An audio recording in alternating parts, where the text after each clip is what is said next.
craftsman with steady hands, spent his days building. My mother was a doctor, a pediatrician with healing hands, spent her days taking care of children, both. Spent the nights taking care of me and my brother. And throughout all of the moving, I always appreciated the incredible amount of effort they put into making sure that, no matter where we went, some things stayed the same. The things that I am most thankful for seem oddly trivial. Never being more than 30 minutes away from a church or a hospital. I learned not to call these places of life or places of death, but places of transition where the dead relearn how to breathe and the living come to rest their heads. Ironic how these places of change were the only things that stayed constant long after we stopped moving. When my mother was diagnosed with small cell lung cancer, prognosis 1 year.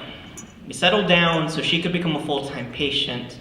For her struggle, I learned the true meaning of patience, watched her fight for her life, a day at a time when my dad's steady hand rested on my shoulder.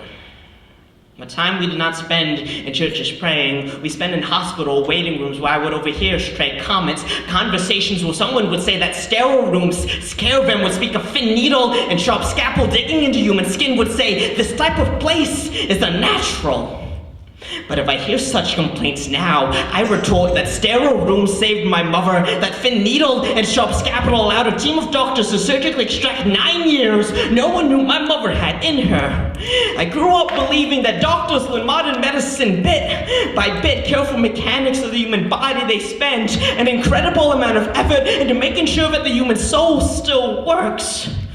When confronted about God's place in modern medicine, I give both sides the same response. You need not believe in miracles, but my mother was saved by a drug that affected less than 2% of the world population. She was a statistical anomaly, a byproduct of a faith in God and modern medicine. So when my friends ask me why I'm so willing to take the first job offered, move up north, start life as a programmer in the healthcare industry, I tell them, the move will bring me closer to my mother, closer to my father, closer to my God, to help him keep all these moving parts moving in the only way my parents ever taught me how, with patience and steady, healing hands.